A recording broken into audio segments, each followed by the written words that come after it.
Picture this for a second. Picture Drake standing on that Nike campus in the summer of 2020. Cameras rolling, private jet parked out back, Lil Durk beside him. The entire hip-hop world holding its breath waiting for the next global smash. Drake was untouchable. Drake was the mountain. Drake was the guy who couldn't lose. And then Drake opened his mouth and said one line. One single line buried in a hook that got streamed over 2 billion times. And nobody, not one journalist, not one YouTuber, not one podcaster on planet Earth caught what Drake actually confessed. But 4 years later, when Kendrick Lamar walked out of that Los Angeles studio with a folder under his arm and a smirk that could cut glass, Kendrick knew. Kendrick had been listening the whole time. And I know how this is about to sound, but stay with me because what you're about to hear is the story of how Drake wrote his own obituary in 2020, autographed it in ink, handed it to the industry, and then acted shocked when Kendrick Lamar read it back to him on national television 4 summers later. This is the story of Laugh Now Cry Later. This is the story of the confession nobody caught. And this is the story of how Drake became the biggest cautionary tale in modern hip-hop. Everybody saw the video. Nike campus, Odell Beckham cameo, that tackle scene at the end, Drake wiping fake tears, Durk laughing him off. Almost nobody saw the ghost sitting inside the lyrics. Because Laugh Now Cry Later was never a flex record. Laugh Now Cry Later was a defense mechanism. Drake was already scared in 2020. Drake was already tired. Drake had already been running from something, and Drake told us, plainly, casually, in a hook so catchy it disguised itself as a party anthem, that he could feel the wolves circling. Drake said it himself. Tired of beefing with bums. You can't even pay me enough to react. Read that line again. Because that isn't the line of a man on top of the world. That's the line of a man begging the streets to stop testing him. That's a man asking, on record, for a ceasefire from opponents he refuses to name. That's Drake Aubrey Graham, the biggest rapper alive at that exact moment, pleading exhaustion in a song designed to sound like victory. Kendrick Lamar was listening.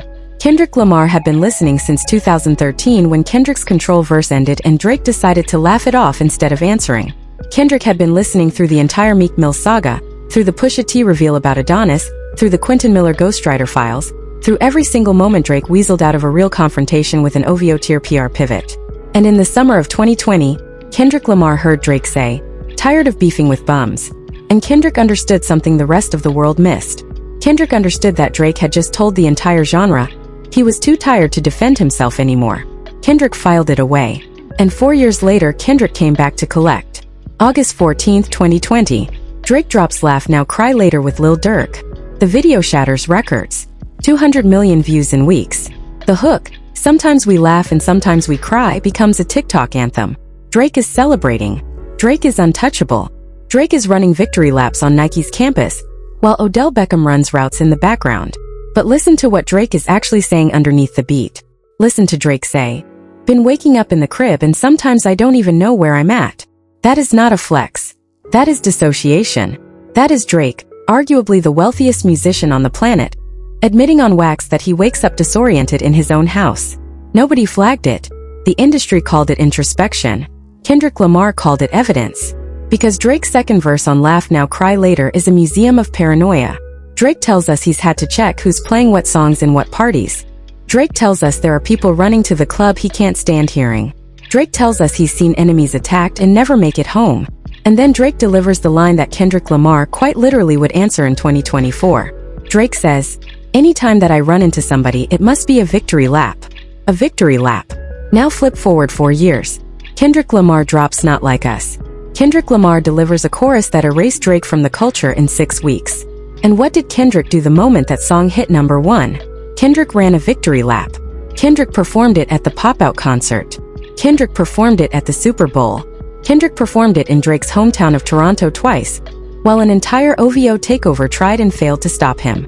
Drake predicted the choreography of his own funeral. Kendrick just showed up in the right shoes.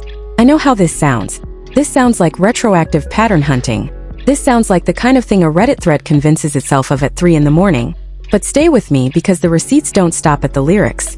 The receipts are in Drake's own body language. Watch Drake at the end of the Laugh Now Cry Later video. Drake is sitting on that stone bench. Drake is holding what looks like a tissue. Drake is talking to himself.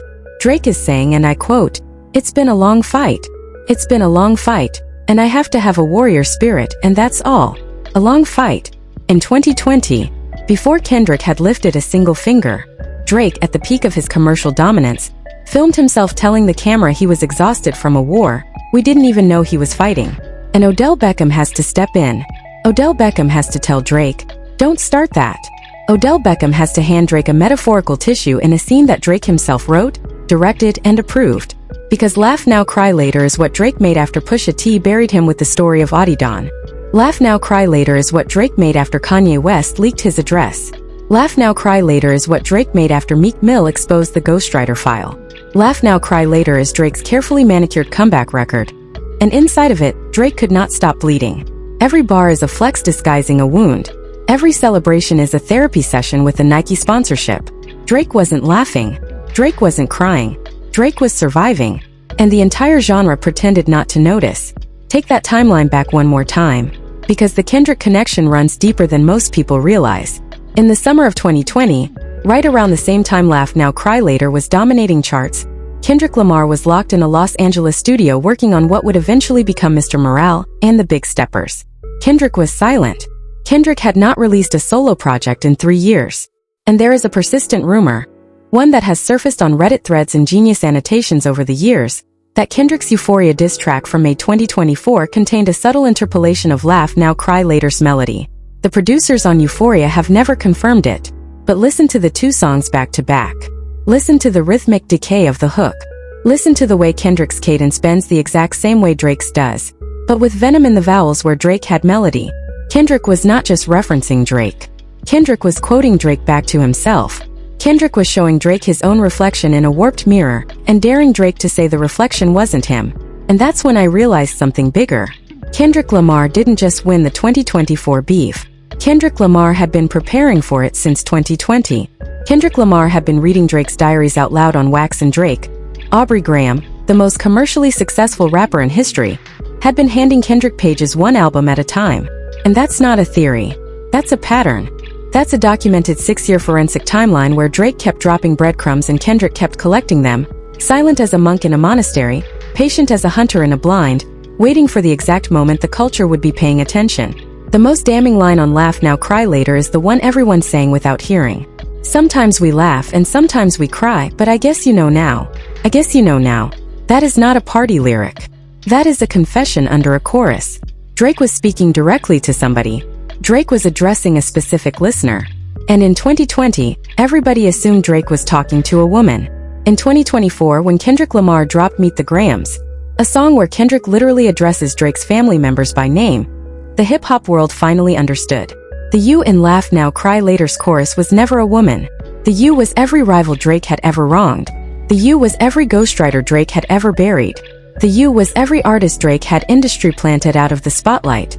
And I guess you know now was Drake's acknowledgement, his premature acknowledgement for years before the reckoning, that eventually they would all know. They would all find out. The truth would surface. And Drake would have to sit on a bench with a tissue and tell the camera that he'd been fighting for too long. The reckoning arrived on May 4, 2024. Kendrick Lamar dropped Not Like Us on a Saturday night. Within 72 hours, the song had over 60 million streams. Within 6 weeks, Drake's entire public image collapsed. Businesses distanced themselves. UMG got sued, not by Kendrick but by Drake, in a filing so desperate it accused his own label of using bots to inflate Kendrick's numbers. Drake, the biggest artist on Universal Music Group's roster, was suing Universal Music Group. Read that sentence twice. That is the sound of a career eating itself. That is the sound of a man who tried to laugh now and had to cry later, exactly as he had predicted, exactly as he had scripted, exactly as he had confessed on a stone bench in a Nike commercial dressed up as a music video. And I know what the OVO loyalists are typing in the comments right now. They're typing that Drake has already recovered. They're typing that Drake dropped Iceman in 2026 and moved units. They're typing that Drake has a new album cycle coming. And to those loyalists I say this, go stream Laugh Now Cry Later one more time. Go listen to Drake say, "Left me for dead and now they want dead it." Go listen to Drake say, "My heart is still beating, my people still eating." Go listen to Drake insist that his backyard looks like the Garden of Eden. Because every one of those lines is a man trying to convince himself. Every one of those lines is a man rehearsing his own resurrection, while the coffin is still being built. Drake wasn't celebrating in 2020. Drake was manifesting. And the universe answered Drake with Kendrick Lamar 4 years later. Here's what makes this whole thing cinematic. Here's what makes this the most tragic music video of the last decade. That scene at the end, the one where Drake breaks down and Odell Beckham has to step in, that scene was reportedly improvised. Sources close to the production have said Drake was not scripted to cry on that bench. Drake was not scripted to say, "It's been a long fight." Drake was supposed to laugh the whole time. Drake was supposed to sell the flex. But something happened during that shoot. Something in Drake broke on camera. And Drake, who is famous for controlling his image down to the last pixel, who is famous for approving every color grade, every camera angle, every hairline in every frame, left that scene in the final cut. Drake could have edited it out. Drake could have res-hot it. Drake could have buried it on a hard drive somewhere in the OVO compound, and no living human would have ever seen it. Drake chose to publish his own vulnerability to 2 billion viewers. Why? Because Drake on some level wanted us to see it. Drake wanted us to know he was tired. Drake wanted a witness. And Kendrick Lamar became that witness. Which leaves us with the question nobody wants to answer. Did Drake know? Did Drake, in the summer of 2020, sitting on that Nike campus, holding that tissue, feeling that weight, did Drake sense that Kendrick Lamar was coming? Did Drake feel Kendrick's silence like static in the air? Did Drake know that every bar he was recording was going to be evidence in a future indictment? I don't know. I don't think anybody knows for sure. But listen to Drake say one more time on the outro of that music video. It's been a long fight. Listen to the exhaustion.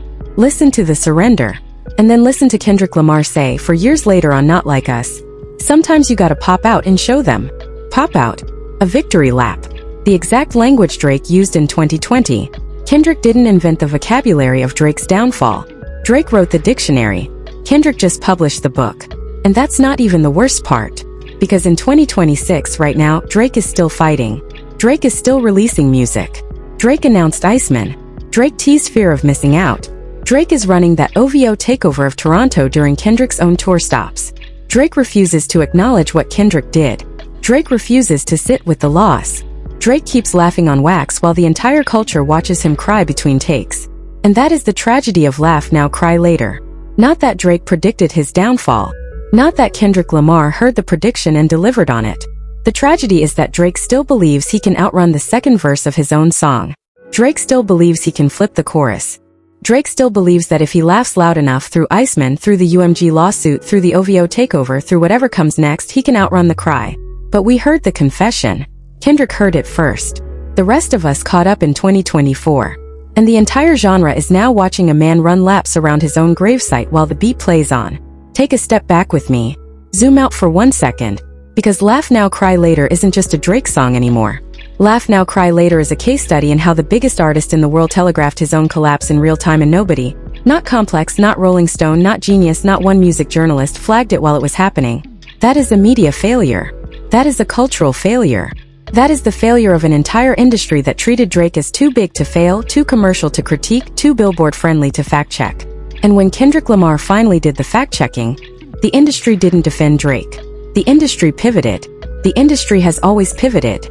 And Drake, Aubrey Graham, the Toronto kid who became the biggest solo artist of a generation, is now the case study in what happens when you spend a decade telling the truth in your music and betting the world will never listen closely enough to catch it. Kendrick Lamar always listens. That is Kendrick Lamar's superpower. It is not the flow. It is not the production. It is not the Pulitzer. Kendrick Lamar's superpower is that Kendrick Lamar hears what other rappers accidentally admit, and Kendrick Lamar files it. For 4 years. For 6 years. For however long it takes. And then Kendrick Lamar comes back with the receipts formatted as songs, and the songs win Grammys, and the Grammys become victory laps, and the victory laps become Super Bowl halftime shows, and the Super Bowl halftime shows become the largest televised burial ceremonies in music history. Drake pulled off none of that. Drake pulled off Iceman. Drake pulled off a lawsuit against his own label. Drake pulled off an OVO takeover in his own city, while Kendrick sold it out from underneath him. Which brings us back to the bench. Back to the tissue. Back to Drake looking off camera and Odell Beckham stepping in. That scene in 2020 is the entire story. Drake, on the biggest music video of his career, told us he was tired. Drake told us he'd been fighting. Drake told us he needed a warrior spirit to keep going. And then Drake spent the next 4 years pretending he never said any of it. Kendrick Lamar spent the next 4 years quoting it back. There is a scene in this saga that nobody is talking about enough. Rewind to the tackle. That moment in the music video when a background player crashes into Drake, sends him to the turf, and the camera cuts away. Drake put that in on purpose. Drake wrote a knockdown into his own music video. Drake, the man who protects his image with an army of lawyers, publicists, and image consultants, inserted a scene where a nameless guy in a hoodie takes him off his feet on his own set. Why? What does that say about how Drake was feeling in 2020? What does it say about a superstar who chooses to visually depict himself getting laid out in the middle of his own victory anthem? Because in retrospect, in 2026, in the wake of everything Kendrick did, that tackle looks less like a comedic beat and more like foreshadowing. That tackle looks like a preview. That tackle looks like Drake showing us in real time what it was going to feel like when Kendrick finally delivered the hit. And then there is Lil Durk. Poor prophetic Lil Durk. Standing next to Drake on that Nike campus, delivering a verse that felt at the time like a straightforward flex. Durk raps, "Bring Drake to the hood, surround Drake around Drakes. Bring Drake to the hood." That was 2020. 4 years later, that hood came knocking. Kendrick Lamar, a Compton native, a West Coast lifer, a rapper who has spent his entire career speaking for a specific neighborhood, walked directly into Drake's hood in Toronto and performed Not Like Us in Drake's face. The prophecy was in the featured verse the whole time. Durk didn't know. Durk was just riding the wave. But Durk laid the map on the table and Kendrick used it 4 years later. Which is the moment I have to bring up something painful. Because Durk paid a price for that verse too. Weeks after Laugh Now Cry Later dropped, Durk lost King Von. Kanye West re-entered public discourse. The entire pantheon of characters orbiting Drake in that summer went through their own private earthquakes. Drake wasn't the only one whose life would never look the same after August 2020. Laugh Now Cry Later was a hinge moment. It was the last time Drake stood at the top of the mountain without cracks in the granite. Everything that came after, the Certified Lover Boy backlash, the Honestly Nevermind pivot, the Her Loss album with 21 Savage, the For All the Dogs meltdown, the Push-Ups response, the Family Matters implosion, all of it flows out of the emotional undercurrent Drake tried to disguise as a Nike commercial in that same summer. So the next time somebody tells you Kendrick Lamar defeated Drake in 2024, remember what I said. Kendrick Lamar did not defeat Drake in 2024. Kendrick Lamar defeated Drake in 2020, when Drake handed Kendrick the blueprint, wrapped it in a Nike campaign, dressed it up as a summer anthem, and expected the world to be too distracted by the melody to hear the eulogy. And the wildest part? Drake is not done writing his own eulogy. Every song Drake drops now, every Iceman track, every subliminal shot at Kendrick, every OVO takeover tweet, every young legal filing, Drake is still leaving pages for Kendrick to find. Kendrick is still filing. And somewhere in a Los Angeles studio right now in the year 2026, Kendrick Lamar is listening to a Drake verse that hasn't been released yet, hearing a confession Drake doesn't know he's making, and preparing the next chapter. Because that is the only story this beef has ever been. Drake writes. Kendrick reads. Drake laughs. Kendrick makes Drake cry. Sometimes we laugh and sometimes we cry, but I guess you know now. Let me leave you with one final piece of the puzzle. One last confession buried in that song that I haven't even touched yet. Drake, near the end of the second verse, delivers this line. Even though I got a case, I'ma do what it takes, and I never been embraced. I never been embraced. In 2020, at the peak of his career, the most streamed artist on the planet, Aubrey Graham, standing on top of a Nike campus with Odell Beckham running routes behind him, tells the entire world he has never felt embraced. Read that again. That is not the language of victory. That is the language of a man who feels culturally rejected, even at the moment of his greatest commercial success. That is a Toronto biracial kid confessing on the biggest song of the year, that no matter how many plaques he collects, no matter how many magazine covers he lands, no matter how many summits he headlines, he still feels like an outsider in the culture he dominates. And Kendrick from Compton, Kendrick who was embraced by the West Coast from day one, Kendrick who Snoop and Dre and Kobe and every icon of that region openly co-signed, Kendrick heard that line and knew exactly what to do with it 4 years later. They not like us. That is Kendrick's entire chorus. That is Kendrick answering Drake's confession about not feeling embraced with the single most brutal reply in rap history. Drake said, I have never been embraced. Kendrick said, and you never will be. That is not a coincidence. That is the pattern the entire beef was built on. If you made it to the end of this video and your mind is still processing what you just heard, comment below with the exact Laugh Now Cry Later lyric that hits differently now that you know what Kendrick was listening for. If you think Drake wrote his own downfall on purpose, hit the like button. If you think Kendrick Lamar had this file open since 2013, subscribe. Because next week we are pulling apart the Meet the Grahams verse line by line, and showing you which parts Kendrick lifted directly from Drake's own catalog. And if you're an OVO loyalist and you disagree with everything I just said, tell me exactly which lyric on Laugh Now Cry Later isn't a confession. I dare you. I will read every single comment. That's the story of Laugh Now Cry Later. That's the story of the confession Drake didn't know he was recording. That's the story of Kendrick Lamar. the quietest rapper in a room full of noise, hearing the truth in a summer smash and waiting 4 years to hand it back.